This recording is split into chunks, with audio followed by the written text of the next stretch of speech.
Jangan lupa subscribe YouTube channel Metro TV News dan jangan lupa nyalakan notifikasinya.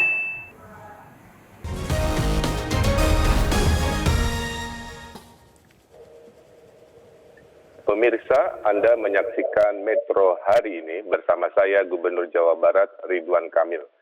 Keprihatinan saya terhadap beredarnya hoaks soal COVID-19 di masyarakat mendorong saya mengambil bagian menjadi relawan uji coba vaksin COVID-19. Berikut sekilas kisah saya saat terlibat dalam uji klinis kandidat vaksin COVID-19. Uji coba vaksin COVID-19 di Universitas Padjadjaran Bandung telah memasuki fase 3 yang melibatkan 1.620 relawan. Satu di antaranya adalah Gubernur Jawa Barat Ridwan Kamil. Kang Emil, begitu ia biasa disapa, mengutarakan alasannya mengambil bagian menjadi relawan uji coba vaksin COVID-19. Tak lain karena ingin meyakinkan masyarakat di tengah hoaks yang menebar. Untuk Sinovac Bio Farma ini sejarahnya tidak ada efek samping yang terjadi di testing pertama maupun testing kedua. Inilah yang meyakinkan dari tim kedokteran Unpad dan Bio Farma bahwa optimisme kesuksesan akan terjadi selama 6 bulan ke depan. Dengan keikutsertaan Kepala Pemerintahan Jawa Barat pada uji coba Agustus lalu, kepercayaan masyarakat meningkat. Hal ini ditunjukkan dengan partisipasi relawan yang tadinya hanya 400 dan tidak mencukupi. Begitu Kang Emil muncul menjadi relawan, dalam hitungan beberapa pekan, jumlah relawan naik melebihi target. Seperti relawan lainnya, Kang Emil pun melewati syarat harus melakukan hingga 5 kali kunjungan. Pertama, melakukan tes PCR, rapid test, dan sejenisnya untuk pengkondisian. Kunjungan kedua, menerima suntikan vaksin tahap 1. Pengambilan darah kedua akan dilakukan Desember mendatang untuk melihat hasilnya.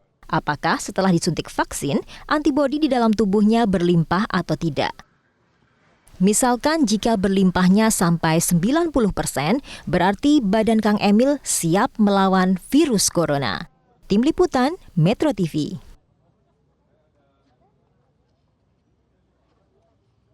Baik, pemirsa, Metro TV pada 25 November 2020 akan genap berusia 20 tahun dan dalam memperingati ulang tahun Metro TV kami mengundang sejumlah tokoh yang telah memberikan sumbangsihnya pada bangsa dan negara.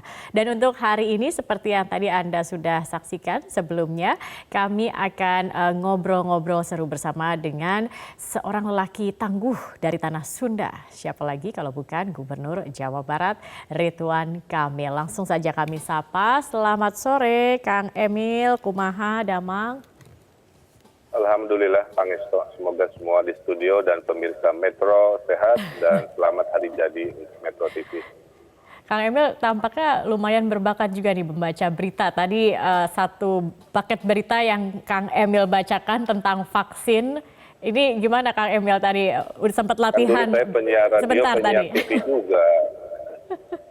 Sempat sebelum jadi wali kota.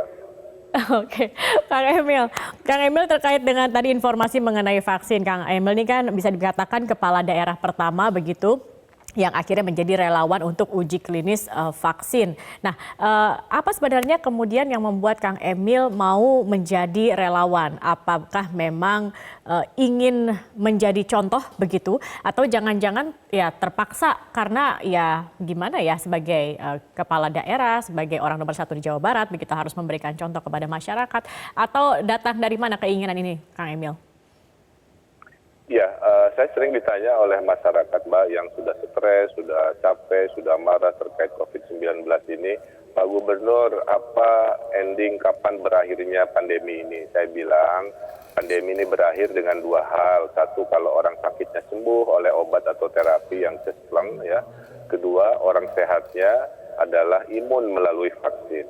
Nah, vaksin ini barangnya belum ada. Tapi berita baiknya, salah satu BUMN di Indonesia, Bio Farma, sudah biasa puluhan tahun memproduksi vaksin. Nah, dalam teori WHO, vaksin itu harus dilakukan 3 tahap.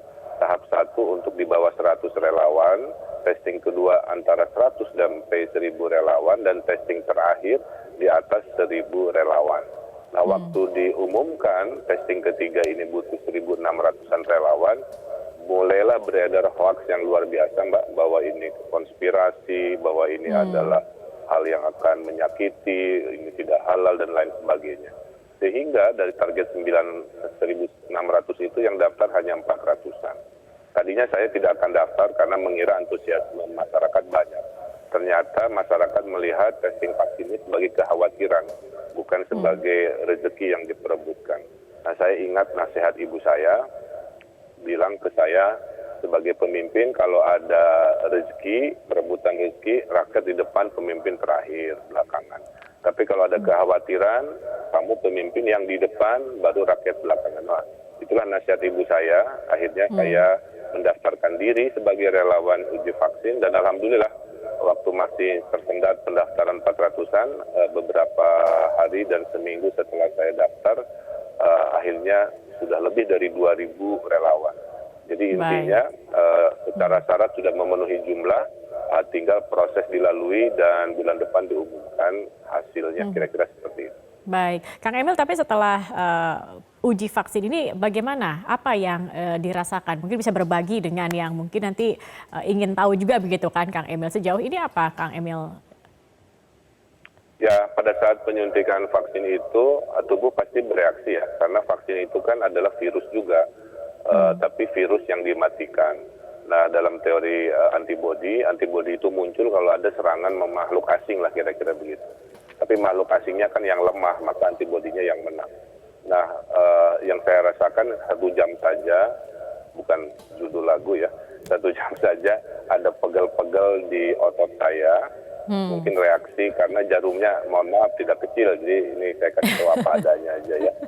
Kemudian 2-3 hari berikutnya saya sering ngantuk, itu aja. Sering ngantuk di sore hari yang biasanya tidak pernah saya alami. Tapi dugaan bahwa nantinya demam, terus badan pegelnya berkelamaan, atau ada infeksi atau hal-hal yang sifatnya terhadap kesehatan, saya kira tidak ada. Jadi kenapa saya jadi relawan? Supaya saya bisa bersaksi, karena kalau yang memberi persaksian adalah gubernur, tentu orang punya rasa kepercayaan, itulah pentingnya. Baik. Jadi intinya tidak usah takut, jangan ada khawatir. Saya yang 2 kali disuntik, sehat walafiat, tetap bugar, seperti halnya kita divaksin BCG, divaksin polio, dan lain-lain sewaktu kita kecil. Jadi insya Allah aman. Baik.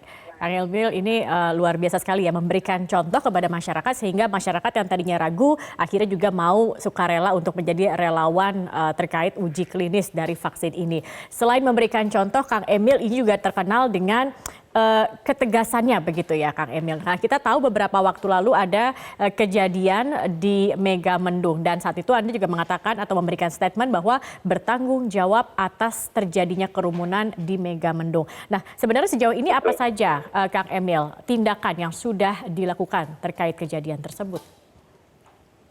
Ya, saya kira keberhasilan COVID ini tidak hanya mengandalkan pemerintah satu arah, tapi harus 2 arah. Oleh karena itu peran serta masyarakat yang taat, peran serta tokoh masyarakat, tokoh agama, tokoh ormas yang punya pengikut banyak harus betul-betul taat. Karena kesimpulan hari ini kita itu boleh, Mbak, produktif. Boleh nikahan, boleh pengajian, boleh macam-macam, asal beradaptasi menggunakan 3M, tidak pakai pola lama. Nah, kejadian di Megamendung kan mencoba produktif tapi tidak melakukan protokol kesehatan. Tapi harap diketahui, dalam wewenang pemerintahan, acara lokal itu adalah wewenang kabupaten kota. Berbeda dengan Jakarta yang tidak punya daerah administratif ya, Mbak. Maka di Jawa Barat itu ribuan acara setiap tahun, itu keputusan izinnya, penindakannya ada di kewenangan bupati atau wali kota. Nah, Megamendung juga sama, itu acara lokal, dan kami tidak terlibat kalau tidak diminta kira-kira. Tapi karena sudah menjadi sebuah kewajiban pembinaan, maka surat teguran sudah disampaikan kepada Kabupaten Bogor, dan kewenangan mendenda sampai 50 juta itu juga sudah disarankan kepada Satgas Kabupaten Bogor yang mempunyai kewenangan. Karena Baik. Gubernur Jawa Barat dan Satgasnya tidak bisa turun mendenda langsung, berbeda dengan Jakarta yang berbeda sistem pemerintahan. Baik, baik Kang Emil, terkait dengan Anda dan jurnalis begitu ya, ini kan punya hubungan yang sangat dekat, bahkan saya pernah lihat di Instagram Anda beberapa kali ada jurnalis yang Anda promosikan karena kejombloannya supaya cepat dapat jodoh begitu Kang Emil. Nah Kang Emil tapi merasa terganggu tidak sih sebenarnya dengan banyaknya setiap hari jurnalis yang datang ingin meminta wawancara, meminta klarifikasi, dan juga ingin tahu nih Kang Emil bagaimana tanggapan Kang Emil terhadap pemberitaan dan juga peran Metro TV untuk kemajuan bangsa dan negara? Saya ini kan paham tentang mutual respect ya Mbak, saling menghormati. Saya tahu wartawan nunggu lama-lama untuk mendapat kutipan kan, mendapat statement karena nanti disuruh editornya diminta. Saya paham. Makanya saya tidak pernah menolak doorstop kira-kira begitu. Tapi yang sering kali saya ingatkan jangan sampai seorang pejabat kayak saya doorstop itu bisa 3-4 kali Mbak. Makanya kita atur, kadang-kadang ada wartawan yang datang pagi, datang lagi sorenya. Nah, kami atur supaya saya statement yang sama jangan berulang-ulang. Sebenarnya hanya itu saja. Dan dulu juga saya pernah kan di penyiar juga paham. Nah yang penting itu Mbak. Yang kedua, Metro TV sangat luar biasa. Apalagi kan Metro TV fokus pada news value-nya.